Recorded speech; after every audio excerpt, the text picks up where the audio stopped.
araw na lang ay magtitirik na naman tayo ng mga kandila para sa ating dearly departed ones. Or wag naman sana, pero malay nyo, magka-brown out ulit sa mga ganitong panahon. Importante ang mga, syempre, may naka-standby kang mga kandila. Pero these days, di na lang mga ordinaryong kandila ang patok. To show us these Pandar-worthy candles, we have Delphine Gutierrez from Pag-asa sa Paglaya and Rom Abalos from Precious. Yan. Si Kuya Delphine muna. Hello po, good evening. Good evening po. Yan. At si Madam, anong name po? Aida Pascua. Si Aida. Ayan. Madali lang po ba? Ito, handmade candles Opo, po. yun po yung kagandahan ng mga kandila namin. Puro handmade po ito. Oh, madali Hindi lang kami po ba yan? gumagamit ng machine para mabigyan namin ng trabaho yung mga ibang mga lumalayong bilanggo. Kasi mahirap sila makahanap ng trabaho, no? Oh, o paano po ba yung ginagawa? So, nag-member muna kami ng candle. Pagkatapos, ito yung aming ginagamit para mabuo. Yung ganitong Pang-forma kandila. po. Yung ganitong kandila.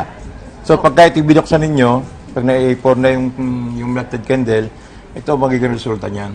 Oh, ang ganda. Rosary candle. Pero yung rosary, yung gold na part, pinintura ba yan?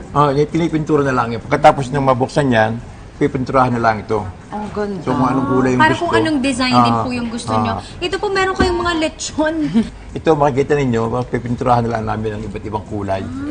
Para masunod yung kulay brown, kulay Opo, tas dark yung na green. brown.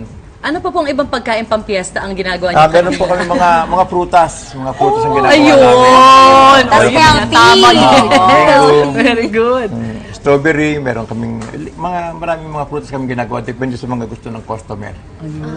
Saan naman po pwede bumili mga kumars natin dyan? Siyempre para makatulong din po dun sa inyong organisasyon. Ang amin pong gawa ng kandila ay pong sinasabi nating Pag-asa sa Paglaya Multipurpose Cooperative. Naroon po kami sa NBP Reservation at doon po kami gumagawa ng kandila. Delphine, pa-demo naman tayo ng kung paano gumawa ng kandila.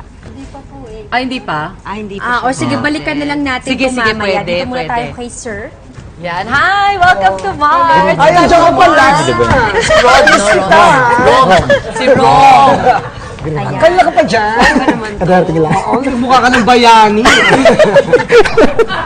Huwag kang ganyan, kakailawan ka niya. Buti na lang, hindi ka mapapasok dito. Sabihin niya, ito sa'yo na. Wow.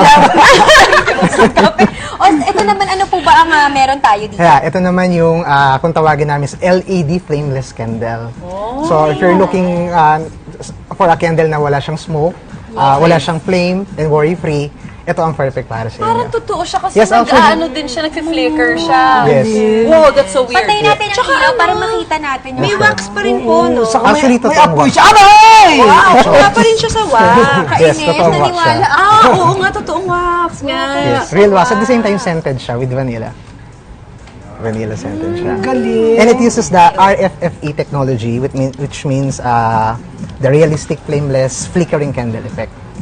Galing naman nito. Saka pwede na to sa mga ano. Ay, o, para mas Panda. Ay, Mars! Ayun, lahat pati yung maliliit. Yes, yung tea light candle naman namin, siya yung mga rechargeable na candle. Ito yung tea light candle namin. Okay. Ay, ito yung pang pandango sa Bakit may cover para hindi mamatay sa hangin? Yun ang isa sa maganda sa kanya, Ma'am Camille. So, hindi siya mamamatay kahit mahipan siya ng hangin. So, good for outdoor. Oo nga naman. Ano to, baterya? Yes, battery operated siya. Mga gano'ng katagal bago kailangan pala? 400 to 500 hours. Tapos isa pang maganda sa kanya, di ba, usually ang sunog kadalasan nanggagaling sa candle. So ito, napaka-safe nito kasi kahit maiwanan natin siyang nakabukas or pahawak mo siya sa bata, napaka-safe niya. Ay, eksena ko to sa brownout.